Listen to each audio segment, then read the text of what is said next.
चिदाकाश गीता से संबंधित अद्भुत ज्ञान गाथा की 7वीं कड़ी में आपका स्वागत है। हम बता चुके हैं कि भगवान नित्यानंद ने सन 1922 से 1924 के बीच अवधूतावस्था में जो कुछ कहा उसे उनकी परम भक्त तुलसी अम्मा ने लिपिबद्ध कर लिया। तुलसी अम्मा ने इन वचनों को 286 श्लोकों के रूप में संग्रहित किया और भगवान नित्यानंद की आज्ञा से नाम दिया चिदाकाश गीता। चिदाकाश का शाब्दिक अर्थ है परब्रह्म और गीता का अर्थ है गान। इस तरह चिदाकाश गीता का अर्थ है ब्रह्म गान या ब्रह्म का गीत। परम तत्व का वर्णन शब्दों से बाहर की बात है, इसलिए भगवान नित्यानंद समाधि की अवस्था में जो अस्फुट टूटे फूटे वाक्य बोलते थे उन्हें समझना और उन्हें औरों को समझाने के लिए उपयुक्त शब्द खोजना एक दुष्कर कार्य रहा। लेकिन तुलसी अम्मा ने ऐसा किया और आज उन्हीं की वजह से हम भगवान नित्यानंद के नम्रत वचनों को सुन पाने, उन पर मनन करके उसी परम तत्व की आभा का अनुभव कर पाने में समर्थ हुए हैं। यहाँ हम चिदाकाश गीता के इन श्लोकों का सरल हिंदी अनुवाद करने का प्रयास करते हुए अपनी मति और गति के अनुसार उनके अर्थ की चर्चा करेंगे। इस क्रम में हमसे कोई भूल हो तो हमें अज्ञानी जानकर क्षमा करें। यहाँ यह भी जान लेना उचित होगा कि इन श्लोकों को यहाँ प्रस्तुत करने का उद्देश्य क्या है। इन श्लोकों को यहाँ प्रस्तुत करने का उद्देश्य है कि हम भगवान नित्यानंद के चमत्कारों की जगह उनके उस अमृत तुल्य संदेश को समझें जिसे आम जन में बांटने के लिए वह अवतरित हुए थे। संभव है कि इन श्लोकों का अर्थ पहली बार में सही समझ में ना आए, वो यह भी संभव है कि उनका जो अर्थ यहाँ बताया जा रहा है उससे बेहतर और अधिक स्पष्ट अर्थ आप निकाल पाएं। बाबा की वाणी का भावार्थ श्रोता की मति और गति के अनुसार भिन्न हो सकता है। प्रस्तुत है चिदाकाश गीता का 20वां श्लोक अंग्रेजी में। Manas and the Atman are the same to all people. At the final stage of the universe, all is one. At the present stage, there is difference in their mode of breathing, thinking, and their mental tendencies. मन और आत्मा के स्तर पर सभी जीव समान हैं। इस सृष्टि की अंतिम अवस्था में भी इनमें कोई भेद नहीं है, लेकिन वर्तमान में या यह कहें कि माया के वशीभूत हुए जीवन में उनके सांस लेने का तरीका, उनके सोचने का तरीका और उनकी मानसिक प्रवृत्तियां भिन्न भिन्न हैं। इसे हम इस तरह समझ सकते हैं, चूंकि ये जगत उसी परम तत्व का अंश है, इसलिए इस जगत में कोई भेद नहीं है। 21वां श्लोक। Fire, air, water and earth are common to all. These may be used by all people alike. Similarly, well water may be used by a Brahmin, a Pariya and the children alike.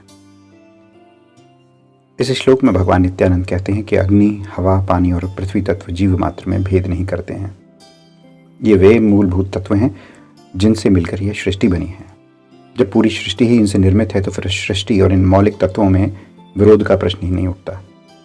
ठीक उसी तरह कुएं से निकला पानी सबकी प्यास बुझाता है, चाहे वह ब्राह्मण हो या छूत, बच्चा हो या वृद्ध। भगवान नित्यानंद पानी का उदाहरण देकर संकेत रूप में कह रहे हैं कि जिस तरह पंच महाभूत सबके लिए समान है, जिस तरह कुएं से निकला जल सभी के लिए समान है, उसी तरह परमपिता परमेश्वर सभी के लिए समान है। वह परम तत्व ब्राह्मण न ब्राह्मण में भेद नहीं करता। वह उसी तरह निरपेक्ष और निष्पक्ष है जैसे जल स्रोत से निकला पानी। भगवान नित्यानंद का यह उपदेश दो दृष्टियों से देखा जाना चाहिए।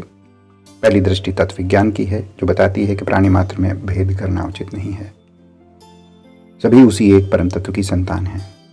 लेकिन दूसरी दृष्टि सामाजिक समानता की है। इस परमार्थिक उपदेश में यह उदाहरण देना कि कुएं से निकला पानी समाज के सभी वर्गों के लिए सुलभ हो, बताता है कि बाबा की दृष्टि सबके लिए समान और करुणा भरी रही है। भगवान नित्यानंद ने अपने जीवन का बड़ा हिस्सा समाज के दबे कुचले वर्ग के उत्थान के लिए समर्पित कर दिया। मुंबई के पास आज जहां गणेशपुरी है, वहां भी एक समय में समाज से तिरस्कृत, अशिक्षित, वंचित समुदाय के लोग रहते थे। भगवान नित्यानंद ने उसे अपनी लीला स्थली के रूप में चुना और लोगों के सामाजिक उत्थान के लिए शिक्षा, स्वास्थ्य, जीविका आदि की व्यवस्था करी। बाबा नित्यानंद सभी के लिए सुगम थे, चाहे वह प्रकांड विद्वान हो या फिर शिक्षित वंचित वर्ग का सदस्य हो, बल्कि ऐसे वर्ग के प्रति उनके हृदय में विशेष प्रेम रहा करता था। बाबा के हृदय से निकली प्रेम की गंगा आज भी वहीं बह रही है, जिसमें स्नान करने दूर दूर से लोग गणेशपुरी पहुंचते हैं। बाबा के जीवन चरित्र से जुड़े एपिसोडों में भी आप पाएंगे कि एक बार को शायद धनाढ्य सेठ साहूकार बाबा तक ना पहुंच पाते हों, लेकिन वंचितों, निर्धनों तक बाबा खुद पहुंचते थे। इस फर्क के बारे में बाबा के विचार बहुत क्रांतिकारी थे। बाबा के चमत्कारों की जगह बाबा की शिक्षाओं पर ध्यान केंद्रित करेंगे, उनका अनुसरण करेंगे तो शायद बाबा की ज़्यादा सार्थक सेवा होगी। 22वां श्लोक अंग्रेजी में। मनस इज द जिंजली, बुद्धि इज द ऑयल मिल, अमृत इज द ऑयल। 22वां श्लोक गूढ़ आध्यात्मिक ज्ञान देता है। बाबा इसमें कहते हैं कि मनुष्य का मन तिल के समान है। इस तिल में अपार संभावनाएं हैं जो कि बाहर से नहीं दिखाई देती। इस तिल के भीतर वह तेल छिपा है जो अमृत स्वरूप है, लेकिन बिना विवेक या बुद्धि की सहायता के वह हमारी पहुंच से बाहर ही रहता है। विवेक या बुद्धि की चक्की में पिसकर ही मन से यह तेल प्राप्त होता है। यही तेल वह अमृत है जिसमें सद्गुरु कृपा से अग्नि प्रज्वलित होती है और उसके प्रकाश में हमें आत्म साक्षात्कार या परम तत्व का साक्षात्कार होता है। मन की अपार शक्तियां होती हैं, लेकिन वह अस्थिर है, निरर्थक बातों में उलझा रहता है। उसे खुद भी अपने अंदर निहित इन संभावनाओं की जानकारी नहीं है। इसी मन के सहारे हमें परम तत्व के दर्शन हो सकते हैं, लेकिन यह तभी संभव है जब इस मन का मर्दन किया जाए। इस मन के मर्दन के लिए चाहिए विवेक या बुद्धि। बुद्धि के निरंतर घर्षण से मन का बाहरी छद्म आवरण, उसका छिलका उतरता है। ये सांसारिकता उसका छिलका है। बुद्धि या विवेक जब निरंतर मन को बोध कराता है कि उसकी उठापटक बेकार है, निरर्थक है, तब जाकर वह स्थिर होता है और उसके स्थिर होते ही उसका वास्तविक स्वरूप उजागर होता है। वस्तुतः परमात्मा ने इस माया जगत में व्यवहार करने के लिए हमारी आत्मा को मन और बुद्धि के साथ संयुक्त करके भेजा है। ये दोनों आत्मा के उपकरण हैं जिनकी मदद से वह अपने सांसारिक कर्तव्यों का निर्वहन करती है। इतना ही नहीं, इनकी सहायता से वह संसार से परे जाने की प्रक्रिया भी संपादित करती है। संक्षेप में भगवान नित्यानंद कहते हैं कि हम अपने मन को विवेक या बुद्धि से संयुक्त करके वास्तविक ज्ञान को प्राप्त करें ताकि हमें आत्म साक्षात्कार स्वरूपी अमृत प्राप्त हो सके। दोस्तों, चिदाकाश गीता को समझने की 7वीं कड़ी में बस आज इतना ही। सभी शुद्ध श्रोताओं, दर्शकों से अनुरोध है कि इन श्लोकों को बार बार पढ़ें, सुनें और इन पर मनन करें।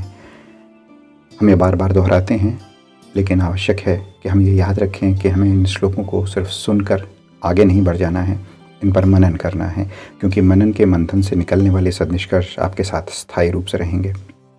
जीवन अनिश्चित है। जब तक समय है, बोध है, अवसर है, इसे अपने सच्चे स्वरूप को जानने में प्रयोग कर इसे सार्थक बनाएं। आशा है कि आपको अद्भुत ज्ञान गाथा की कड़ी अच्छी लगी होगी। हम प्रयास कर रहे हैं कि इसे जल्दी से जल्दी हर सप्ताह आप तक पहुंचाएं। इसके लिए एक दिन भी तय कर लेंगे, लेकिन वह भविष्य में ही संभव हो पाएगा।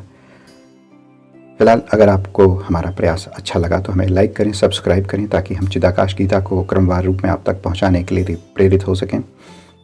इसे शेयर करेंगे तो आप जैसे दूसरे भाई बहन भी इसका लाभ उठा पाएंगे।